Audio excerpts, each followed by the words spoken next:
Welcome to Urban Fantasy PH. We are creatives who live in an urban society and give readers wish fulfillment by way of our stories, which is fantasy but reflective of reality.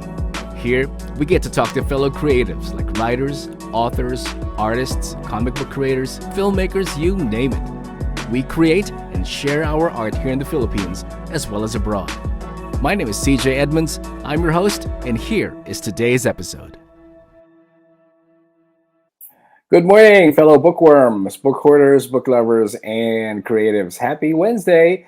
This is episode 39 of the podcast. Like always, and during an ongoing season, our show is aired every Wednesday, both for Spotify as well as on my YouTube channel. You do have the option to listen or to watch us. The choice, of course, I leave it in your hands.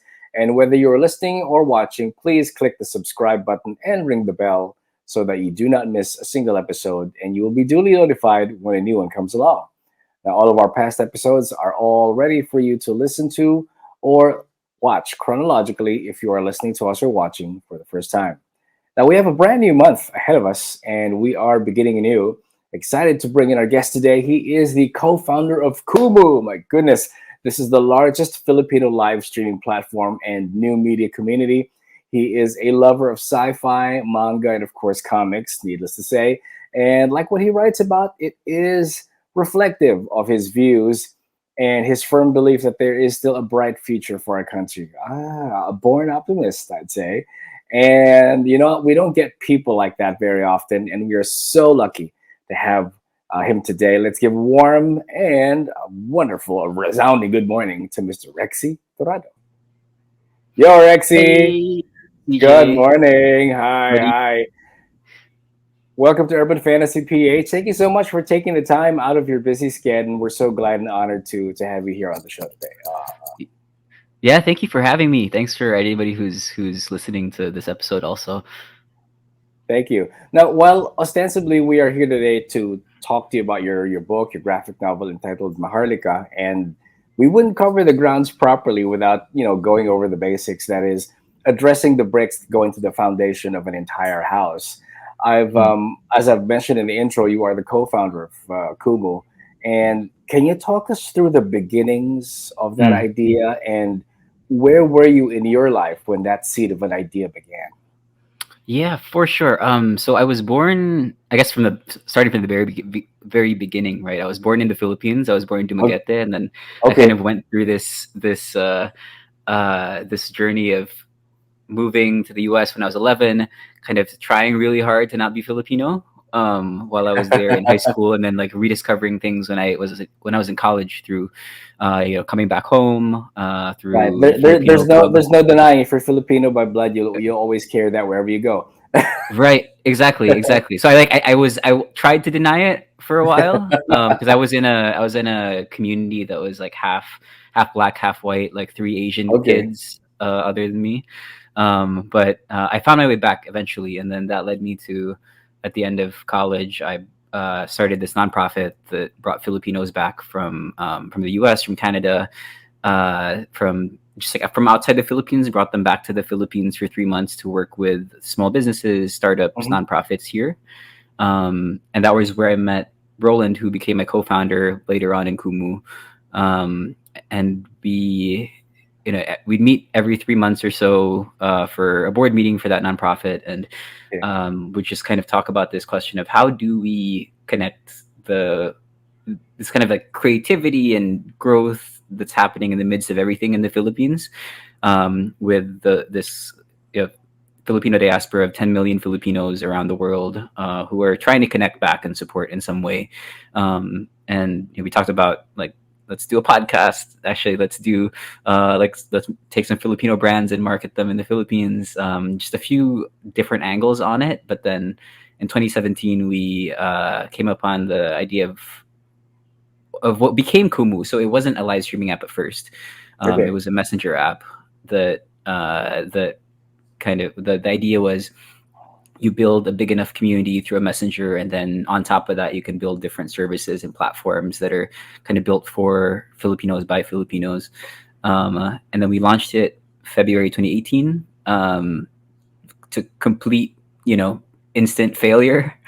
Nobody wanted another messenger app. but Okay. there was a live streaming feature in the background, and that was the piece that kind of people started to gravitate towards, and we eventually pivoted towards it. And by 2019, it was like a healthy couple of hundred a couple hundred creators making some kind of income from it. And then 2020 came along, and suddenly everyone was at home and Right. either trying to earn an income or trying to entertain themselves. And that kind of that was the I'd say the peak of our growth in terms of just sheer numbers of people who've been on Hmm. Kumu. And kind of at that peak, it was I think almost 2,000 people earning a full time income by live streaming, supported by 2 million active Filipino users every month, Filipinos from around the world. So Hmm. a lot of it is Filipinos in like the U.S. and Canada supporting creators who are based here. Um, and yeah, and then post COVID was a lot more of a challenge where there's like a lot less time, a lot less money to spend on things like live streaming. But we've recovered mostly, I think, since then. Hmm. It's kind of in this stable stable growth path and profitable again as a company, and kind of because of that, like me personally have been focused more on like what are other kinds of media where we can support Filipino creators outside of the live stream format, outside of Kumu, and how to do a little bit of investing in it, and then some of creating some businesses as well as creating some of my own stories. Cool. Cool. The name doesn't sound Filipino exactly, Mm. nor does it sound American. So I was wondering what led you to name the platform Kuma. Where did the name come from? It's short for Kumusta. There you go. Yeah, yeah. So it's like There you are. secretly Filipino, Okay, it secretly is. It is. Tagalog. Well, it's not a secret anymore. Everybody knows now after this. If in case you still didn't know. Yeah, yeah. Right. Awesome. For those who are not aware of, and this might be, a question that everyone knows the answer to, but just in case there are still people there who are just now appreciating, let's say, live streaming, how does one make Mm. money from live streaming? Yeah.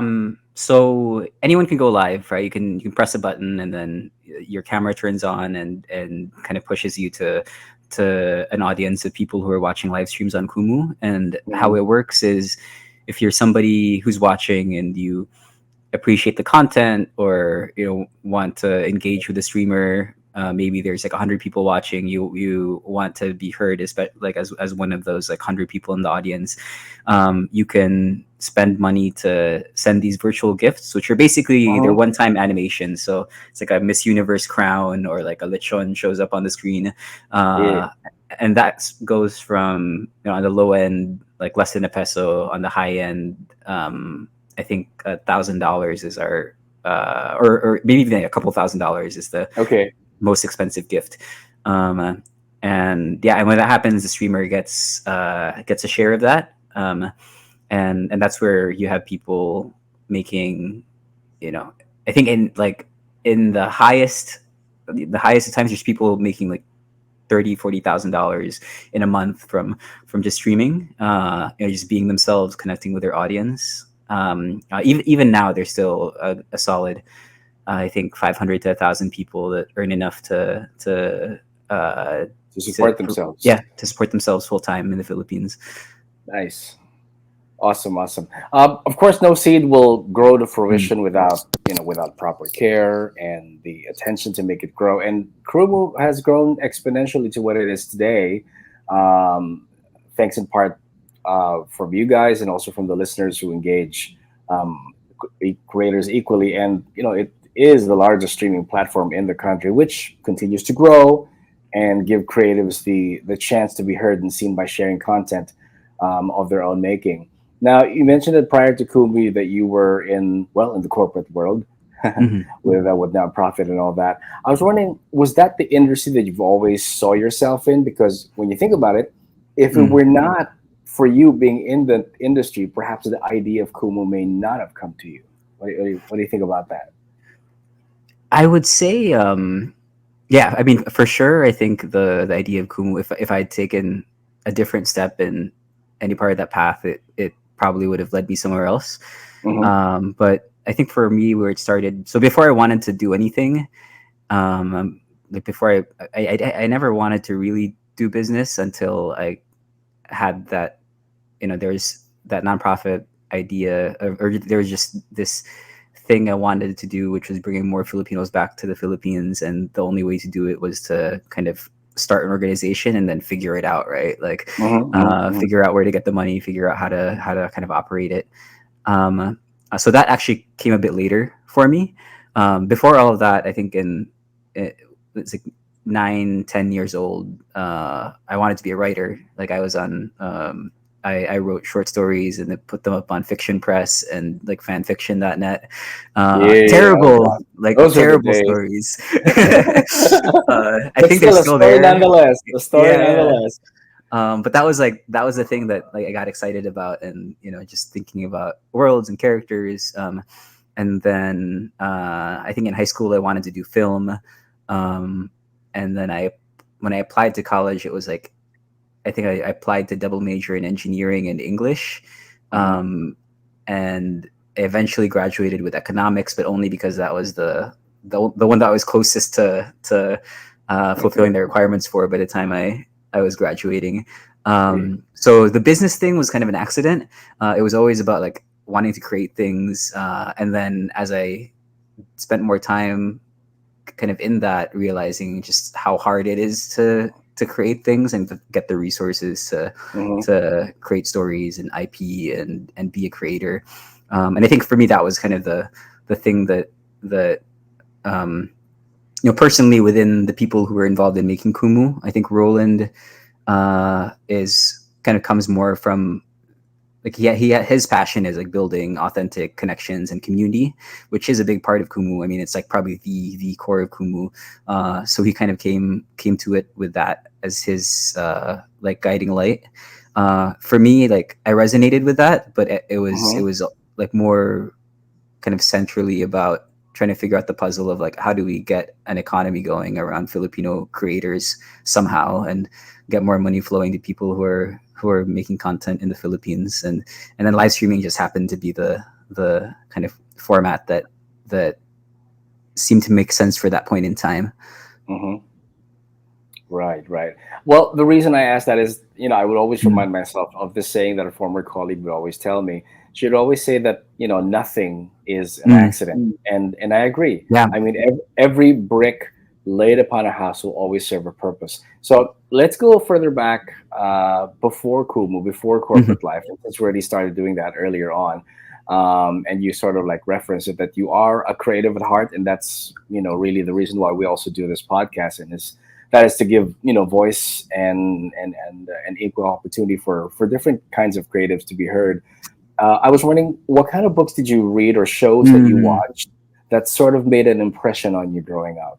Yeah. Okay, that's a great question. I'm a little bit all over the place. So, Mm-hmm. I mean, when I was growing up, it was I think what probably every Filipino growing up in the 90s watched, which was like Yu Yu Hakusho, Dragon Ball Z, or Yeah. Ghost Fighter here, right? Yu Yu Hakusho, and then Dragon Ball Z, Flame of Recca, like those animes, and then Pokemon. And then when Right. I was in middle Oh, school, and don't forget, don't forget that. yeah, yeah, yeah, exactly. And then in middle school, I started to kind of read more, and it was Stephen King books that got me like hooked into Oh, reading. I can't remember what the first one. I think it was one of his short story collections, or like one of okay, his novella collections. The Four okay. Past Midnight, I think. Yeah, yeah, I think right. For past the midnight, one yes. with like the Secret Garden, the Johnny Depp adaptation. So I think Yeah, it was Johnny Depp on the cover of the book, and right, right. I I think the cover was the face of a clock with Roman numerals. Was it? oh maybe I think I it think was. the one that I had, it was because I picked it up the year that the movie The Secret Window, Secret Garden movie came Oh, out. okay. Yeah, So they yeah, yeah. had I think it was Johnny Depp's face on one of the On the cover cover, versions. so it's like a movie Uh, tie-in cover, sort of. yeah, yeah. So I read that, and then I just like kept reading like Salem's Lot, The Stand, Yeah, yeah, yeah. just everything. Um, and then I think from that uh, I watched Shawshank Redemption, which got me Mm-hmm. more like deeply into movies. And then it was like Goodfellas, Pulp Fiction, that kind of those kinds of movies, and then eventually like some of the Criterion Collection, like Brazil, like, and like more of Yeah, there you go. the kind of cult art art side. So Right, it was right. that, and And then laser discs. yeah, exactly. Right. I had so many Criterion DVDs like Oh, there you go. in my Right, right. collection. So it was that for high school. Then afterwards, I rediscovered anime with Evangelion, which I have here There you go. in college, and then didn't watch anime again for another 2 or 3 years, and then rewatched Evangelion, and then got that pulled me into like um, to things like Attack on Titan, which got me into manga, and then which got me into like Chainsaw Man, Mm-hmm. uh, and then at some point started look. I don't read as much in terms of Western comics, Mm-hmm. but I have some favorites like Saga, and Which I've uh, yet to start. It's like, what is it's wrong so with worth me? it. It's so worth it. I mean, I I see have it there, but it's like, so many stuff to yeah, read. and I just well not just but I've only finished the first act or the first part or whatever they call it. Mm-hmm. Um, I haven't read anything past the like. There's a kind of halfway point moment, so I haven't read anything past that like major halfway point. But it's so worth Okay. it. It's like, and I guess other than that, like sci-fi short stories and books. I don't know. Did you watch Three Body Problem on Not yet. It's there on my list. I'm Netflix? watching something else Okay. because here at the house is like everyone gets a say. So if in case there's Yeah. something that I want to watch and then I get outvoted, Yeah. Yeah. that one goes for that one goes first, then at the top of the list. Yeah. But yes, I know what you mean. yeah, but that's gonna be part of it's on my watch list. So for sure, I will get to that Yeah, the books are great. eventually. I just that's the latest that I read. Or I read Three Body like 10 years ago, but then the other two Hmm. books of the trilogy I just read about a month ago, and they're like Oh, highly recommended. oh, awesome, awesome. All right, that means I should be Mhm. putting up on my to read list. You mentioned sci-fi and a Mhm. book, and I'm sure you probably and since you mentioned the '90s, I'm sure you Mm. love uh, X-Files, I or actually have or you never. haven't really. I've watched episodes here and there in passing, but Hmm. I haven't like Okay. gotten deep into X Files yet. Oh, I okay. All should. right. I feel like I All really right. like it, but Cool. If you are looking for something new to read mm, and you didn't know that Gillian Anderson, the one who plays mm. Scully in the X Files, she's also an author. She wrote a Oh, trilogy. It's called the Earth End Saga, and she wrote this hmm. with Jeff Rovin, and it's good. I've just finished with book one. I have two and three waiting in the shelves, but because that's how our reading list goes. Something gets bumped off for now, and Hmm. something goes bumped up in the list. So yeah, check it out. Oh It's wow. called the Vision of Fire, but the whole thing trilogy is called the Earth End Saga. Awesome. So I'll add it's it. it's I'll add it to the list for sure. yeah, yeah. I'll send you a link so you can Okay. read the Okay. synopsis for yourself. But apart from what we consume then as kids, our parents and also their likes probably would also unconsciously have an effect Hmm. on us. So I was wondering, was there anything of theirs that they Hmm. liked that you tried, and then you found out that hey, it was cool and interesting after all to like as well. Hmm. That's interesting. I think a lot of music that my mom listened to, I kind of came to appreciate later on. Um, but I don't know. I wish I had a better answer. Cause so Oh no, it's my okay. yeah my dad. I haven't lived with my dad since I was like 3 years old. He moved to the Oh, U.S. okay. When he was three, and then my mom was a nurse, and so was always just busy. So but I think I remember my grandpa would always watch like old Filipino action movies, and or maybe not old at the time, but just like a lot of Filipino action movies and horror movies that Yeah. Maybe, also maybe kind of not old, maybe classic yeah to give yeah it to give it a positive right vibe. Yeah, right exactly exactly. So it's there some it's like it's formed like some like subconscious vocabulary of like exactly, yeah exactly. Like it's it's your grandpa's generation, so yeah. it's a classic. Any members of your family into the arts? Maybe your siblings, your cousins, who equally are readers or are are creatives as well. Mm, family members, not so much either. I mean, I think my brother is my brother like he's by trade he's in like cybersecurity, Mm-hmm. but uh he's also a photographer. He's super into fashion, so Cool. he's kind of got his passions on the artistic front as well. Um, uh, Not too much. I think my family was all like nurses and engineers. Um, yeah, it's a very engineering family actually. Like my lolo, my lola, and my tito were all they all like taught engineering in Siliman in Dumaguete, Mm, and nice. they had kind of land surveying business, and so that was kind of the family I grew up with was very like math and sciencey. Right. Numbers Um, oriented, yeah, yeah, which lends itself well since you deal with numbers as mm, well for for Kumu and in your own business.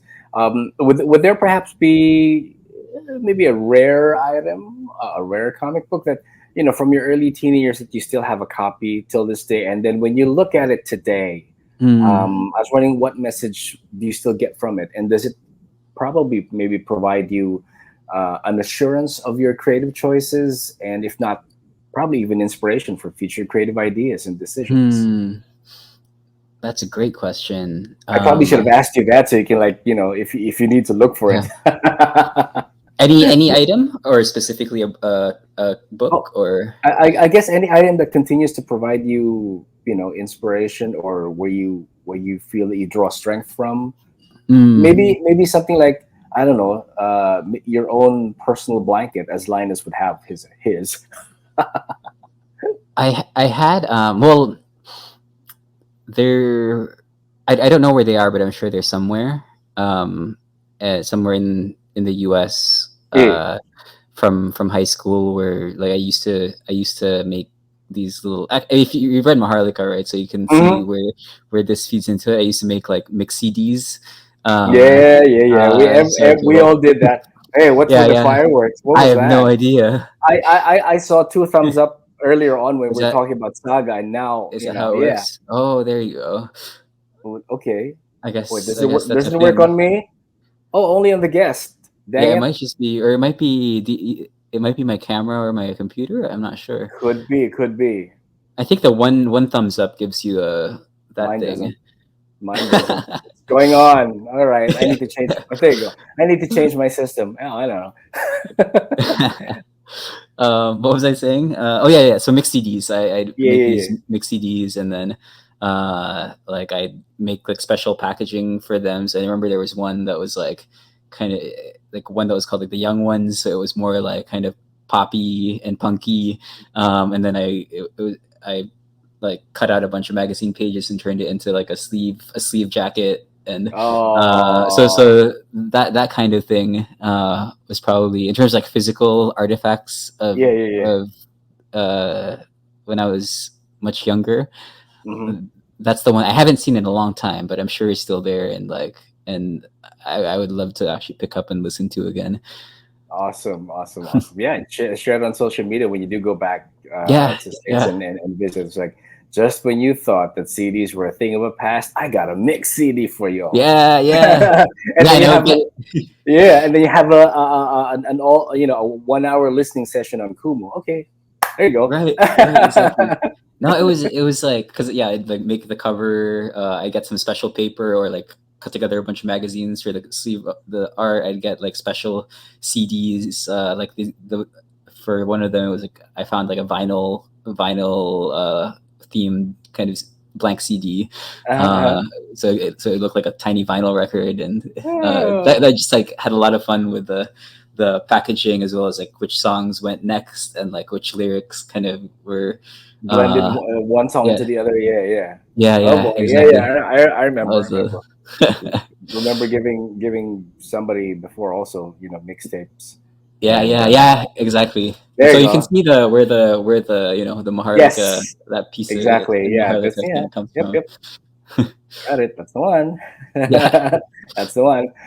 When they say that life is difficult, I say that it will always depend on the person in it Mm, and probably how they view it. But we also forget that life is a choice, and it mm, is an endless tapestry of choices that's sewn together by time and consequence. mm, So let's move things forward again on the day that Kumu went live. Was there a voice in the back of your head saying that what, this is a good idea? mm, This will work, that this idea will benefit the Filipino and will become something that we can proudly call ours. mm. Yeah, I mean, that was the thing that made us go all into it. We moved back from the U.S. Or I moved back 2018. Roland Mhm. moved because he's always been based in the U.S. and in LA, so he moved to the Philippines for the first time, at least first time permanently. And that was with, I think we had probably 2 3 months worth of money at the time. And we spent that entire year kind of running out of money every single month and needing to get just Uh, like a check from someone every couple of weeks yeah, just to yeah, extend our run. So it was within that context. It was still yeah, like yeah, it always, there was never a doubt that we'd be able to make something, because it just felt like the right.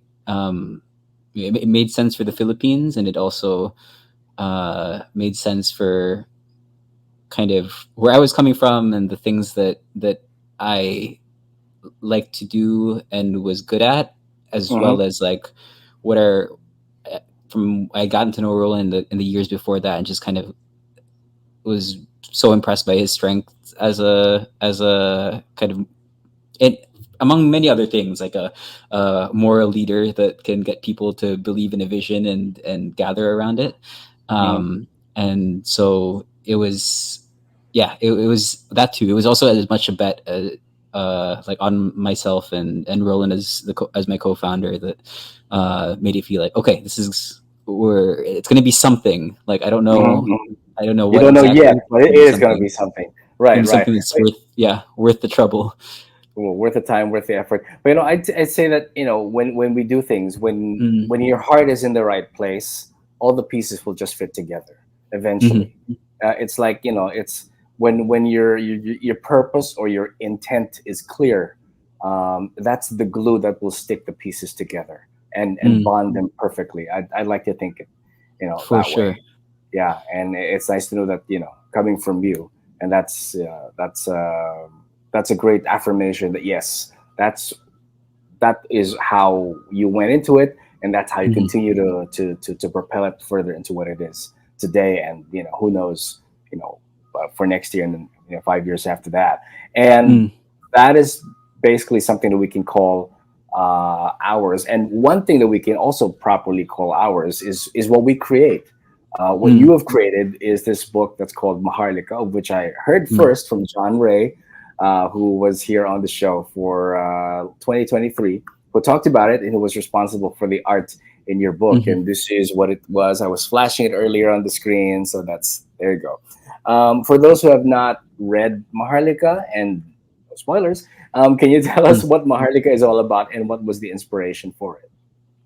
Yeah, the no spoilers version is so I have trouble with the no spoilers version, but it's Yeah. what Make sure you what I pop the usually right share. CD in.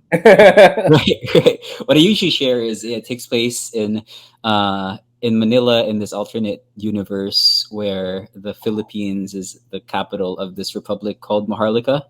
Mhm, Or Manila is the capital of the Philippines, which is part of this larger republic called Maharlika that kind of includes most of Southeast Asia, as well as countries like Korea is one that gets featured here, where a lot of kind of post-colonial or countries that were under colonial rule within the region gathered Mm-hmm. into this Republic of Maharlika, and it feels like, so it takes place in 2016 and then 2022, but it feels like it's taking place in the future, right? So there was something that happened where technology, it feels like a cyberpunk landscape where there are Yeah, flying in a way cars, it and is. Yes. there's holographic billboards everywhere, and it A really little feels Blade like Runner. it feels decades in the future. Somehow it's taking place in the Philippines in 2022, and a part of it is this question of like, what the hell happened, right? Like, and the one thing that we know is that in the 1890s, the Philippines won the revolution against Spain. Was kind of one of the first branches from the reality that we know, and a lot of the story is kind of bridging what happened between then and now. And then kind of that's the macro level, and then the micro level is specifically focusing on the set of characters that get embroiled in basically a kind of almost like a political thriller, right? Where Yeah. there is this mystery surrounding a group of rebel forces of people who are fighting for independence from the Republic of Maharlika on one side, and then the other side there's kind of this Maharlikan government that's trying to retain its control, and stuck Mm-hmm. between them are these two people, these two childhood friends, Mal and Yari, who kind of get recruited into this whole mess of trying to find these resistance leaders, but then Mm-hmm. it becomes quickly obvious that it's more than just this kind of Maharlikan civil war. All right. Yeah. It's more than just, not everything is in black and white. There will be Mm, some gray spaces that they need to navigate in between. And then again, life is really all about the gray. It's not just really black and white. So mm. does this mean that we're wearing the wrong color today? Oh no! I hope Yeah, not. I was about to. I have my aircon on. I'm not going to turn it off because it's like crazy heat. Oh yeah, I'm yeah. going to put on my. I'm going to put on my jacket. Just, it's Sure, go blue, ahead. so it's blue, so maybe less black and It's white. blue. It looks black to It me. looks black though. It's That's bluish. that's okay. That's okay. What I love about stories like these is, whether it be dystopian or speculative fiction, that it builds on that what if scenario. Mm, And most of the what if scenarios that writers create is also based on real life, mm, based on the wishes and expectations that we wish would play out in reality. I mean, how I wish yeah. that the Philippines is a first world country. How I wish that as a nation we become more disciplined and principled in governing and conducting our lives, and how I wish that we can proudly call ourselves Filipinos to the world with every bit of pride that, let's Mm, say, Americans would call themselves. And I yeah. was wondering, did probably some of the sentiments of these sentiments went into the writing? Yeah. Absolutely. So there are a few kind of specific moments of it for me. I mean, you can already guess where some of the wanting this kind of future for the Philippines comes from, just from Mm-hmm. uh, my life outside of these moments. But there's, I think, one in particular, which I reference in another work, is and a lot of it takes place on the Pasig River, Mm-hmm. for this first volume. Is when I first took the Pasig River ferry, Okay.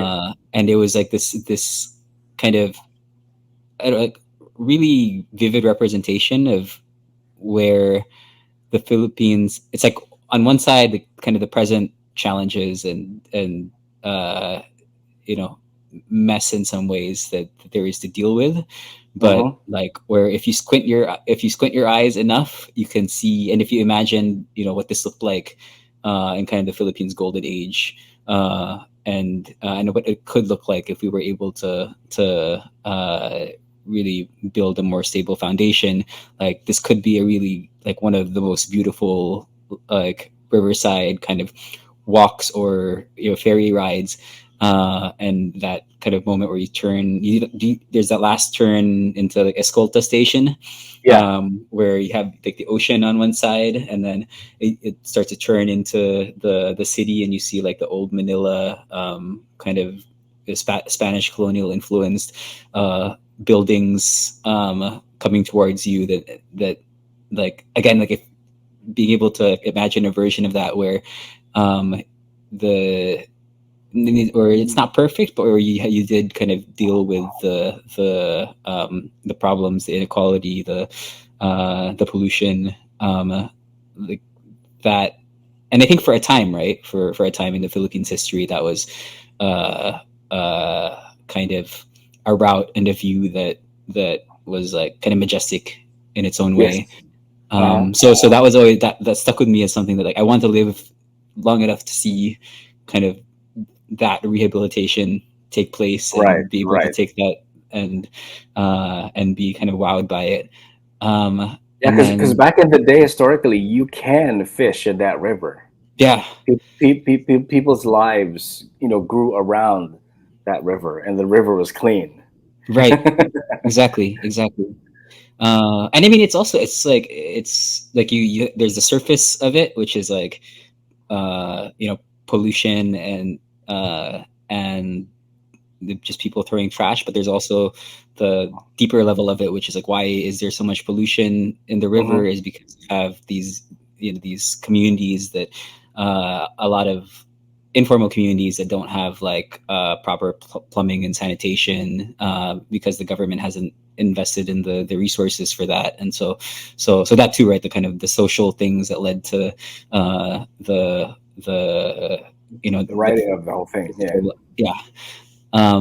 So yeah, definitely that was one big thing. And the other big thing was I think the first Asian country that I visited that was kind of in like uh, you know I don't want to say, I don't think developed is a great word, but kind of a higher GDP like Asian country was Japan. And I remember that was my first time really seeing like what an Asian country that um, uh, had it had invested in the right way in Hmm. its technology and culture, and didn't have as much of the historical baggage of like Yeah. colon.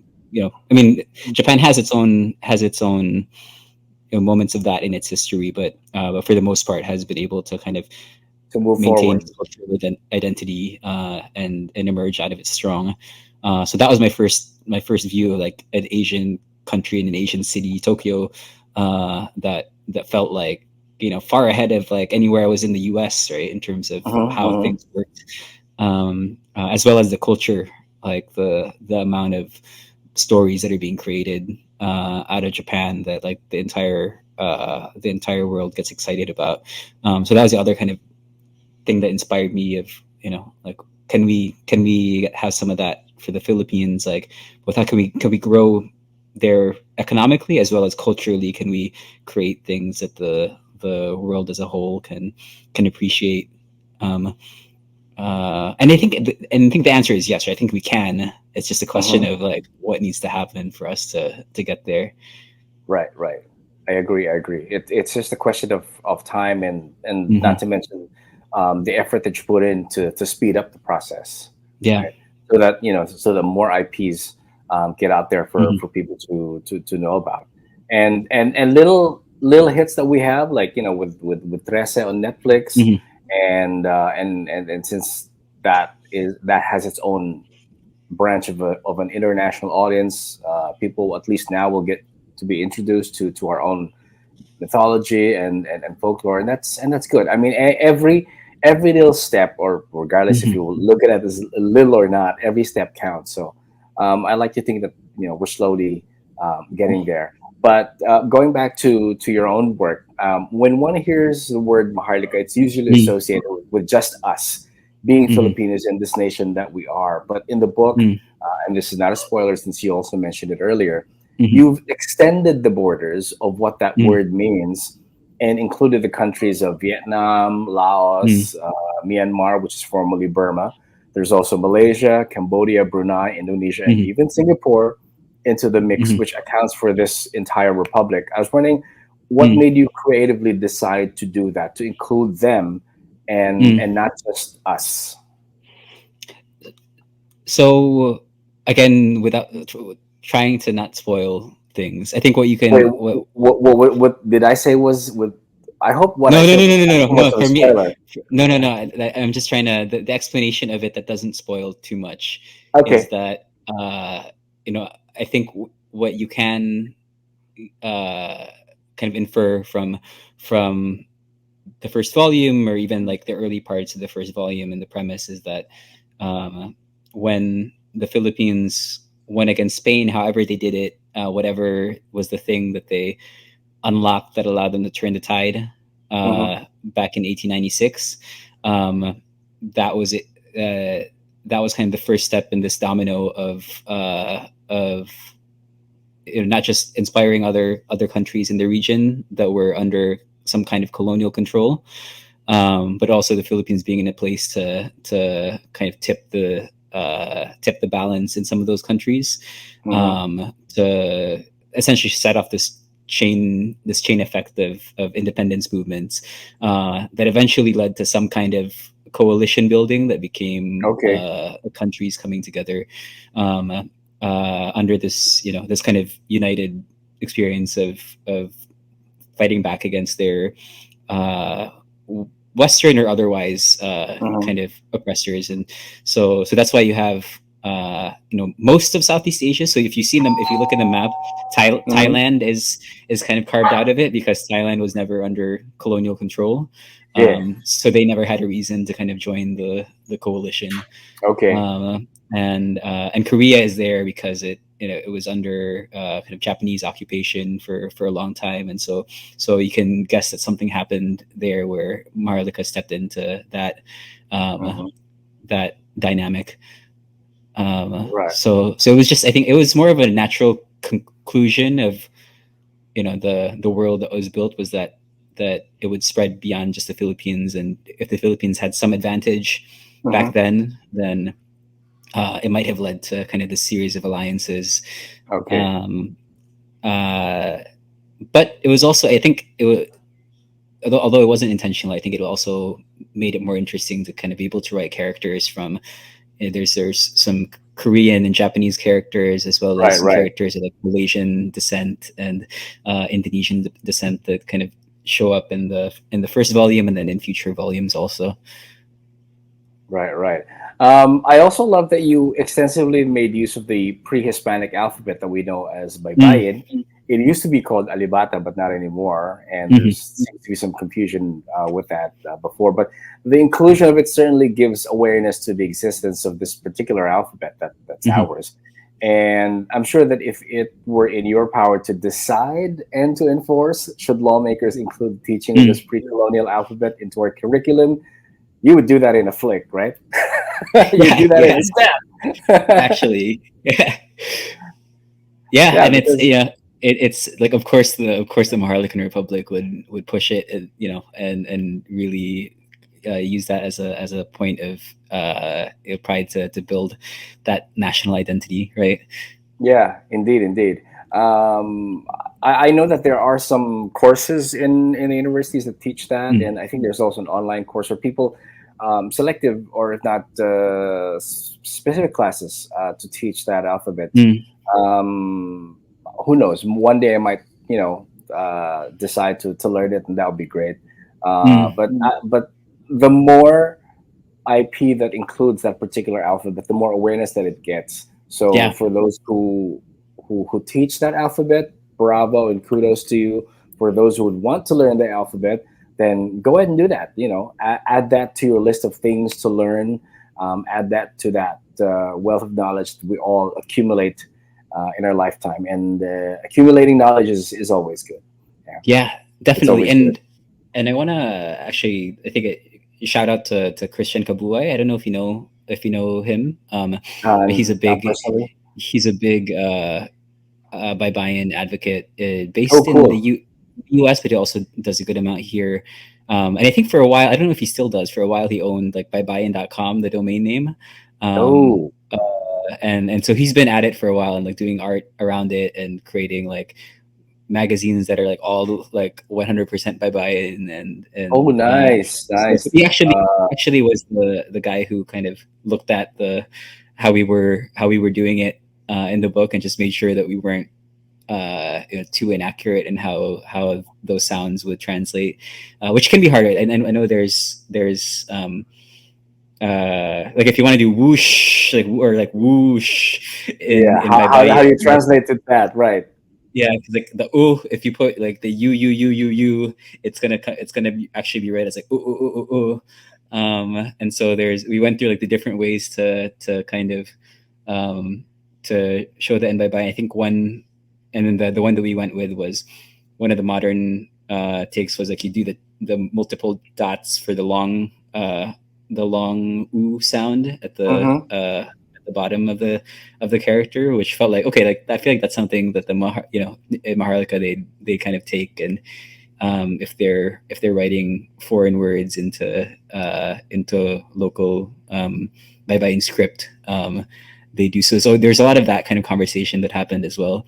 I'm sure we still have a lot of mistakes, honestly, in, Oh yeah, uh, I'm sure in because how there we are do it in there. some Western sounds that in the Filipino alphabet does not have, Mm, and vice versa. So there's account to be made for the changes and applicability of that. But yeah, mhm, it's all great. I'm glad that you had that there, and as I said again, for people who wanna go out of their way to learn our own alphabet, then do it because you want to, and do it because that's where your curiosity sort of like prods you mm, to do. For readers out there who are about, let's say, to delve into the book for the first time, what would you want them to take away from the work? mm. I think I mean I think that there is that the kind of most obvious thing that comes up is that the idea of a Philippines that's not only kind of powerful in itself, but in a global stage, um, and the hope that we can get there is like it just obvious from the first look at what the story is. Um, I think what becomes very clear right away after that is then the what's the catch, right? Mm-hmm, mm-hmm. And so then of course you see the kind of reflections of um, when Filipinos kind of get that level of power, like what are the things that kind of start to happen, and there are the government of Maharlika is a pretty authoritarian regime. The people who are coming from the like annexed provinces are Mm-hmm. not always living the best life, and so there's also this sense of I mean, it's not like the newest kind of message, but I think a sense that gets pretty clear early on too that as much as we continue to get better technologically, economically, we still have to deal with these um, kind of these flaws that we have as a society, both just in general as well as like things that are Mm-hmm. specific to Filipino culture, right? That the kind of how we think about family, for example, and how Mm-hmm. that kind of reflects even today in wealth being concentrated in a few like very powerful families is something that in Maharlika where you the resources are like 100 times what we have here, like that level of concentration just um like the inequalities get even starker. So I think that's the other part of it, that kind of like second layer deep Mm-hmm. uh into the story you get a sense of, I hope. um and I think there's a third layer, which is um, what I hope will kind of show more and more as we dive into the rest of the story. I think you get just the building blocks of it here, but I think the stories that I love most, like Evangelion, are the ones that So like Evangelion and Steins Gate are like two anime that I love, uh, and two of my favorite stories. And they kind of have this theme of just like these journeys where people just suffer honestly, right, and go through Yeah, hell, yeah, yeah. That's and right. everything That's right. falls apart. But then at the end, it's like within all of that, like how do you find a reason to push through and to live and keep Mm-hmm. going and find a meaning to all of this. And I think that's kind of the part of the theme, or I mean the theme that'll kind of carry across the book is you know, uh, in the context of the problems that you'll see within the story of Maharlika, how each of these characters struggle with their purpose, and eventually come to that decision of, I'm gonna uh, of kind of actualizing their purpose and their goals and their Mm-hmm. meaning, um, and then how that ties into the bigger scale, right? So like in a context where this country or this republic started from, this major historical event that went against all the odds. And as you go deeper into the story, you'll see more and more like what exactly happened there in the 1890s that kind of allowed the Philippines to win. Um, uh, and so like all of that, without sharing details that would spoil things, ties into that same theme, right? Of like, how do Okay. you as a person kind of Right. affect this this current that you're in, um, of like where time and society and all of that is kind of pushing you. Right. After I read it, I did get the resonance of the messages that you wanted to that the reader would come across. But one thing I felt after reading the entire thing was Kaiser Soze. I'm not one to spoil, Oh. but if you do not get the reference, then just move along and just read it. I will not say why. I will not say why. But all right, scratch that. I'm sorry. Dang it! But in the intro, we also said that you were a born optimist, and I was wondering, Mm, do you feel that this takes a lot of more work into being than being a pessimist? And in line with that, what do mm, you think holds for the future of Philippine comics and graphic novels? mm. Okay, that's a good couple of questions. So I think I'm a born like believer. I might be a born optimist. I'm not sure. I think I do like I do have a pretty like it's I'm stubborn in the sense of like if I see that this kind of future is possible, like Okay. I I know that it just takes kind of the right action to get there, and that like in terms of what I will be kind of doing personally, I, I think yeah, I'm a believer in like I can do something to kind of help get to this Contribute. thing, Yeah. this future that I think is possible. At the same time, I'm also I'm also like very aware and sensitive to like every single thing that could go wrong, right? And how hard everything is, and especially the past 7 years being in KUMU, the 4 years before that, um, in my nonprofit Kaya Mm-hmm. Collaborative, like that just showed like just all the ways that things go wrong, and Right. you find yourself at the brink of death, and you just have to, I mean, like a single flip of a coin could have like ended us, in the first year, the second year, the third year. um so so for me it is a mix of kind of optimistic and really like yeah, deeply believing that we will get to that future, Mm-hmm. but also just acknowledging how hard it's going to be. All um, right.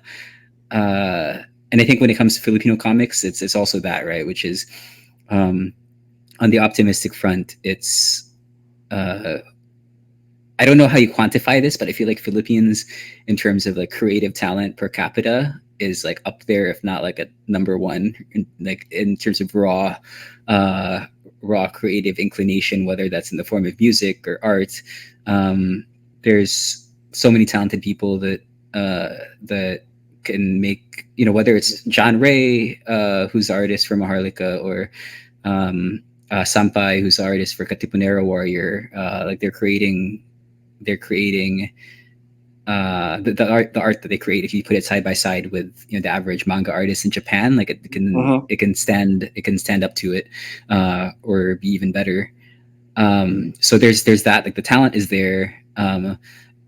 We the latent demand is there. Like I think we Filipinos love anime. There's a lot of people, like I think pirated manga sites, according to, I don't know how accurate it is, but it's directional. One of the websites that shows like traffic and different one of the lists of the websites with the most traffic in the Philippines has a pirated manga site above the web version of Facebook. Okay. So like a lot of people read pirated manga. A lot of people watch anime. A lot of people consume like things that came from comics, like Marvel, or like K-dramas that came from webtoons. So all that latent demand is there, and then the raw talent is there. So it's like, how do you get the talent kind of supply more of like an industry infrastructure to put out more body of work on one side, and then how do you get the latent demand of people who are into anime, webtoons, manga, start to introduce that to the local comics. Right. That's the challenge right there. Yeah, that's the challenge exactly. right there. Yeah. That's the hard part. But the work has begun, and the work continues on, and especially for creators like you and others who continue to churn, original IP one after the other, and continue to create. So if you are creative, you don't stop. You just go fuel, as you said, the infrastructure, and hope that each and every output that you bring out into the public and you share it will have that ripple effect and adds further to the strengthening of that specific infrastructure.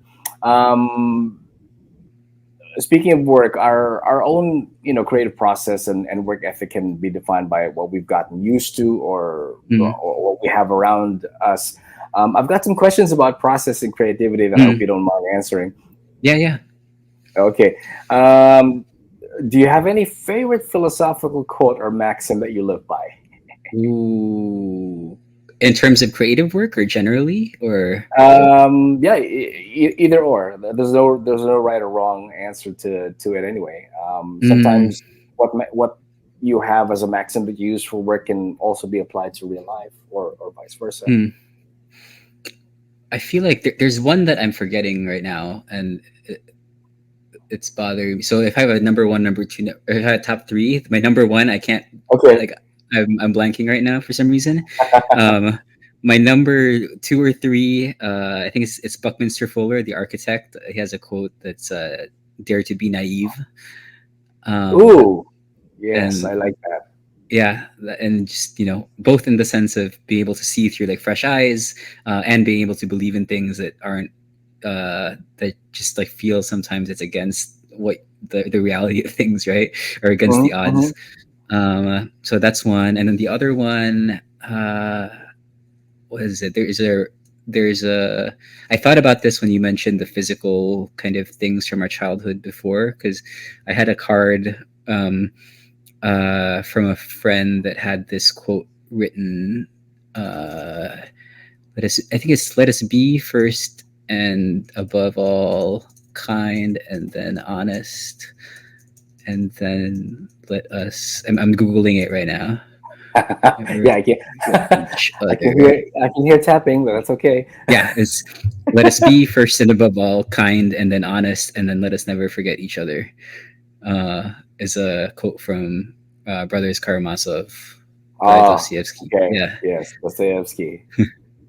There you go. So those are two of the top three, I think, or at least top five. Right. I think there's others that I wish I could remember off the top of my head. That's right okay. now. That's okay. Well, we're good with we're good with two. Oh! I have a third one. Okay, the whole passage about Sisyphus, right? The Hmm. and one must imagine Sisyphus happy. I think the full passage is really powerful to me. Let me find it. The journey itself to the heights. So this is from uh, where is it? The Myth of Sisyphus by Albert Camus, about the Greek, yeah, the Greek figure of Sisyphus who's doomed to roll a boulder up a hill, but then it comes back down, Right. and he has to roll it up and down, right, eternally. And so uh, here, it's like, I leave Sisyphus at the foot of the mountain. One always finds one's burden again. But Sisyphus teaches the higher fidelity that negates the gods and raises rocks. He too concludes that all is well. This universe, henceforth without a master, seems to him neither sterile nor futile. Each atom of that stone, each mineral flake of that night-filled mountain in itself forms a world. The struggle itself towards the heights is enough to fill a man's heart. One must imagine Sisyphus happy. So that's the one that, like, whatever boulder you're pushing, it's like, Yeah. even if you're doomed to be in that struggle forever, like, be able to kind of find meaning in it, and if not meaning, at least like some enjoyment of the what you're surrounded in, and the pursuit in itself, and the struggle in itself. It's easier said than done, right? Yeah. Exactly. And sometimes you feel that you have to also not just appreciate the goal that you're setting, but also Mhm. the journey that you take while you're on your way to the goal itself. Yeah, Um, exactly. awesome. I love the quotes. I love the quotes. Would there be a specific time of day when you write? Um, no, because I think so. My writing process is actually more of like never and then all at once. you know, so Okay, it's like I sit on you're a it. binge writer then. Yeah, yeah. I sit on it for a long time until like I get Okay, the pieces to click, and then when it does, like I don't stop. Like okay, I'll that's fine.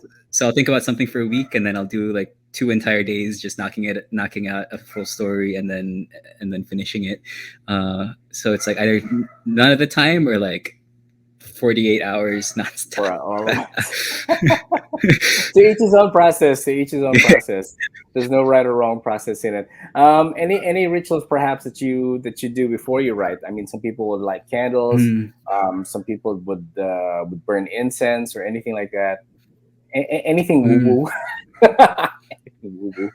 Not anything woo woo.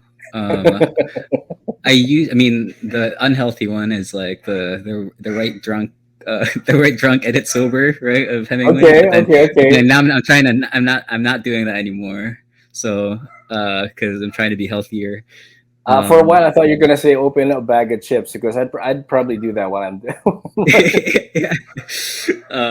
So not that, as much as I can. I think actually just like walking my dog has been Okay. my latest, like, kind of where ideas come to me. So it's not so much a Hmm. ritual, but it's my version of like when you're in the shower, like shower ideas, right? I don't have shower Right, ideas so right. much as like Yeah, yeah, wa- yeah. walking dog ideas. Okay, that works. That works. Well, whatever sort of like centers you Hmm. and gives you that sort of like a tunnel vision to an idea, then Hmm. yeah, that's good too. What are you currently working on and reading? Mm. Um, Not reading anything right now, but I did just finish the Three Body Problem trilogy. And what I'm working on, I have I have some Please say volume outlines. two. Please say volume two Yeah. because So I volume can't. two. Yeah. Well, actually, okay. So fun fact: the script is already written for the whole story up to volume six. Oh, nice.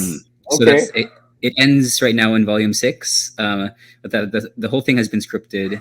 I think the scripts from volume 1 to 4 is going to be pretty much, with some minor edits, will be pretty much how it is. I think 5 and 6 might change, but yeah. So volume 2 is, it's ongoing. John is almost halfway through the art for it, and so we should have that Ooh. by September.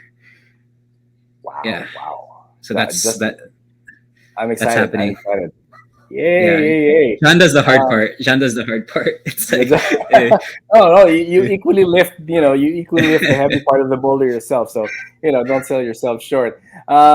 Speaking of John, I said we featured him on the podcast. This is his own work mm, feature on. yes. So I know you can get copies of this at Kamina here in Makati, the Mhm. case at Manila Middle Ground. Mhm. That's where he works.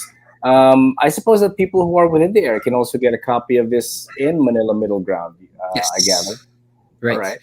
And the actually also the first two chapters of volume 2 we just put out actually the Ashcan versions of so these two Ooh, for, ooh, ooh, for ooh. track 6 and track 7 are Oh, available in Manila Middle Ground now as of okay, yesterday. great. As of yesterday. As of yesterday. All right, all right. I will. I'll be. I need to drop by, get my hands on it. Yeah. But of course, when Volume 2 does come out, I will specifically get it from you as well, and, or from you. And Yeah, that's how indies support one another. All right. for sure. Yeah, Appreciate yeah. it. Where can they know more about you and your work and follow you on social media if they want to? On Instagram it's Rexy on Kumu, Uh-huh. REXYONKUMU, and then Okay. maharlika.substack.com is where we post updates on. So like we post new chapters, we post some supplementary material like Mm-hmm. things like essays and journals from the Maharlika world will be Mm-hmm. there, and then some short stories from outside of the Maharlika world, but either written by me or by John, will also kind of live in there. Okay. All right. Awesome. I'll be putting the links on the show notes so that people can just click on it and you know Awesome. it will Thank you. bring them there. Thank you so much, Rexy. That's a wrap for today. I hope you guys learned so much from this episode, and I sure did. And thank you for sharing, your own views about creativity, about optimism, and about where the vision of a better Philippines can take us. But it all definitely begins. It begins here, and it begins here. And the merging of these two will Mm, influence your own action that will lead us towards that bright future. And I hope each and every Filipino gets to do that in their own time and add it to the mix and add it to the infrastructure. We deserve better. We mm, deserve to be better. And we deserve to be first world. That's all I'm mm. saying. Yeah, we'll get there. Oh We'll yeah, get we will definitely. Rexy, I wish you all the best in your future writing endeavors, your future creative endeavors, and may you always be given the chance to impart your experience and not to mention your wisdom to other writing creatives out there. Thank you to Spine Books for your support since day one, and also to our new friends over at Nerd Nibbles. You can follow them on Instagram, especially if you like mushroom flavored chips. If you're a creative and you would like to be featured in the podcast, simply email us. That's urbanfantasyph@gmail.com. Follow us on Threads, Facebook, Instagram, as well as me over at tjedmunds.com. Till the next episode, enjoy the rest of the week, guys. See you in the next one, and Indie Creatives Unite. Keep creating, and we will keep reading. Stay safe, stay creative. Namaste, and blessed be. Thank you, everybody. Thanks, Take Rexy. care. Thank you, All CJ. right. All right. Bye. Bye. Thank you. Thank you. That was another episode of Urban Fantasy PH. Join us next time as we feature another creative soul who wants their art to be seen, heard, and shared. If you have your own work to share, just email us at urbanfantasyph@gmail.com. Till the next episode, this is independent author, singer-songwriter, radio personality, voice actor, and fellow creative, CJ Edmunds, reminding you to always listen to your heart, create with your mind, and share with your soul. Goodbye, everybody. Namaste. Blessed be.